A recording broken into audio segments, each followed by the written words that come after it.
Hi, I'm Matthew, and today we're going to explore multimodal resources within a multimodal resource. Literacy is traditionally defined by the ability to read, write, and count. Over thousands of years, humans have become much more reliable at finding better and more useful ways to communicate. We first started with gestures and sound to convey knowledge or tasks. Then speech and cave paintings allowed humans to store their thoughts. Next came written language, with glyphs and religious texts carved into stone or papyrus. Information and books were commonly held only by the elite. The printing press around 1440 changed it all, and books became much more available for everyone to enjoy. From the printing press, we eventually got newspapers, phones, radio, and TV very rapidly in comparison to earlier technologies. In the 90 years since then, television continues to increase in performance and content. The World Wide Web in 1994 changed communication like never before, and was set for another revolution. Now, just like being able to write and publish books, we're able to make our own content to enjoy on the big screen or smartphones in our pockets.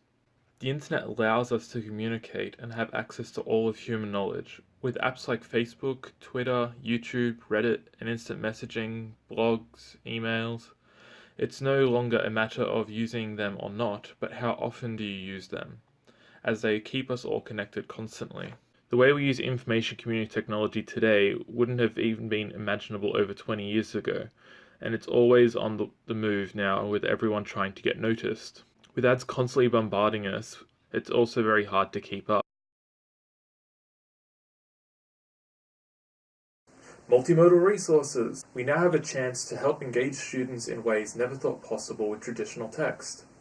The ability to cut, copy and paste, pause, and rewind are just some of the amazing things we can do with digital text. This can be likened to the days of scrapbooking with magazine cutouts, only that you have access to the whole information of human history and can use your smartphone to add video, pictures, or sound.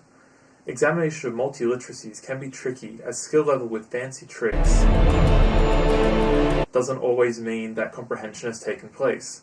There are several ways to assist with the learning process and make sure the students have processed the information critically, however. Overt instruction. Overt instruction occurs when the teacher encourages understanding through the provision of sources and direction. This requires the teacher to actively identify the student's specific learning needs and assist the student to understand the content they are learning. A teacher-provided evaluation sheet is essential in this process. Situated practice. Situated practice is learning in an authentic situation and focuses on collaboration and discussing and analyzing real-life cases. Engaging in shared discussions enables students to take responsibility for their own learning and subsequently become critical thinkers. Configuring groups with students with similar or mixed abilities can lead to higher levels of interaction within the group and promote group learning. Critical framing. Critical framing is the process in which the student analyzes information in an unfamiliar context to link understanding and infer and interpret relationships. The implementation of guided group discussion following first-hand investigations or reviewing of secondary sources such as videos, graphs, tables can encourage and enhance critical thinking further. Transform practice. Transform practice involves engaging and reflective practice, and it is derivative of personal goals and values. Within the unit, transform practice is evident through the utilization of a teacher-provided evaluation sheet, which requires the students to reflect on and assess their level of acquired knowledge. Transform practice can be further enhanced within the unit through students designing and presenting their own personal research project. These 4 different approaches to teaching students all emphasize the need for collaborative learning. This can be done within a class wiki page, Google Classrooms, or blogs on a global scale with other students from around the world. A potential problem with such a strong reliance on these online tools is that students can fall into the trap of fake news or become lazy because they can just find the answer on Google anyway. We need to make sure that the students are accessing information with critical mindset and learning how to use the information rather than simply consuming it. We must learn to engage on the student's level if we want to use it effectively. The use of BYOD in the classroom brings us one step closer to this integration, allowing them to use their own devices for work and play.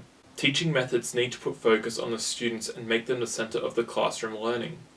As educators, we need to give them guidance on how to use the tools of knowledge they possess in their devices.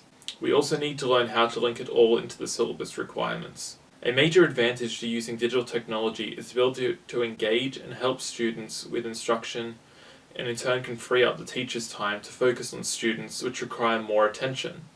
Moving a task from a workbook to a Word document achieves very little, but moving it to a shared document or a blog where the student must think critically, that's what it should be about. With the power of all this information used correctly, our students will be able to make changes to the world. We also need to teach students to be humbled by the technology to reduce cyberbullying. Once something goes online, they cannot take it back and it's hard to ignore. So, how do we mark and evaluate all the students with these points raised? Should we be reducing the importance of exams and instead get students to be assessed on a body of work instead? I think it would be a move in the right direction, but there is still no denying that a multiple choice quiz is much easier than marking 50 8-minute videos. In conclusion, we're all part of a new global and interactive world. Schools, parents, students all need to work together to ensure the best results are possible for our students' futures and not just their marks. I'm Matt, and thanks for watching.